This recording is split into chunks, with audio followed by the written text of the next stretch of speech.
દાહોદમાં આંગણવાડી અને આશા વર્કરનો વિરોધ, 3 દિવસીય આંદોલનની ચીમકી। દાહોદ શહેરમાં આજે આંગણવાડી અને આશા વર્કર બહેનો સ્ટેશન રોડ પર આવેલા શ્રી વૈદ્યનાથ મહાદેવ મંદિર ભેગા થઈ સરકાર વિરુદ્ધ નોંધાવ્યો હતો। સરકારના આદેશ હોવા છતાં હજી સુધી યોગ્ય સુવિધાઓ આપવામાં આવી નથી તેવી બહેનોએ ફરિયાદ કરી હતી। આંગણવાડી બહેનોએ 18, 19 અને 20 માર્ચ 2026 દરમિયાન કપાતી પગાર પણ 3 દિવસીય આંદોલનની ચીમકી ઉચ્ચારી છે।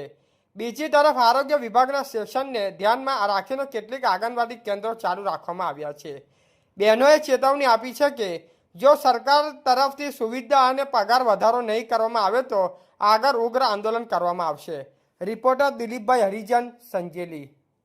અમે આજે બધા બહેનો અહીંયા 18 થી 20 એ તારીખ દરમિયાન અમે અમારે કપાત પગાર કરીને કામથી અળગા રહ્યા છે। હડતાલ નથી કરી પણ અમે કામથી અળગા રહ્યા છે। અમારો કપાત પગાર કરીને અમારી સરકાર સામે એટલી જ માંગણી છે કે અમને 2018 પછી અમારે એક પણ રૂપિયો વધાર્યો નથી સરકારે। તો અમારે એવું કેવું છે કે હાઈકોર્ટનો ચુકાદો આવી ગયો છે કે વર્કર બેનને 24,800 આપો અને તેડાગરને 20,300 આપો, તો એ કેમ નથી અમને આપતા? બીજું કે અમને મોબાઈલ જ્યારે સરકારે આપ્યા હતા એ તો ક્યારના બગડીને બંધ થઈ ગયા છે। તો અમારે મોબાઈલની માંગણી છે। જો સરકારને સ્માર્ટ કામગીરી જોઈએ તો સ્માર્ટ ફોન પણ અમને આપો એમ।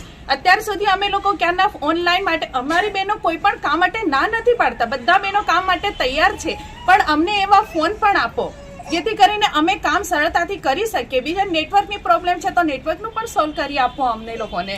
પછી બીજું કે અમારા બહેનોને હવે 10,000માં અમારે કઈ રીતે કરવાનું હોય? જ્યારે અમને 10,000માં આજે કોઈ પણ બહેનોને તમે કોઈ અધિકારી કે જે ખુરશીમાં બેઠેલા છે કે અધિકારીઓ છે એમને તમે પૂછો કે 10,000માં તમે ઘર ચલાવી શકો? અમે 10,000માં અમારે 5-6 મહિના સુધી અમને ગરમ નાસ્તાના બિલો કે પૈસા નથી મળતા। એમાં અમારી બહેનો અમુક બહેનો એવી છે કે જેને તો ઘરમાં અમુક બહેનો વિધવા છે, એ બહેનો તો માણસ વગરની બહેનો છે, એ એમના ઘર સંસાર કેવી રીતે ચલાવે છે? એ આખું ઘર ચલાવે છે એનું, પછી આંગણવાડી પણ ચલાવે છે, તો એ બેન કઈ રીતે ચલાવતી હશે? જરાક તમે વિચારો એમ।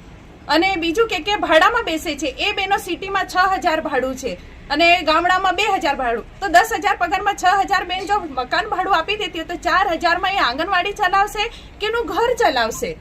એટલે અમે સરકારને એટલું જ કહીએ છીએ કે જો તમે 10,000માં અમારી જગ્યાએ એકવાર તમે જોવો કે 10,000માં અમે તમને કહીએ છીએ કે 10,000માં તમે પોતે ચલાવીને જોવો તમારું ઘર કે તમે ચલાવી શકશો? એકવાર તમે વિચારજો। જો અમારી યોગ્ય માંગણી નથી લાગતી તો તમે એકવાર અમારી જગ્યા પર રહીને કામ કરીને જોવો। અમે સરકારને એવું કહે, સરકાર અમને ખાલી ચોખા, તેલ અને લોટ આપે છે, બીજું બધું અમારે લાવવાનું છે। 6 મહિના 5 મહિના સુધી બિલો નથી મળતા।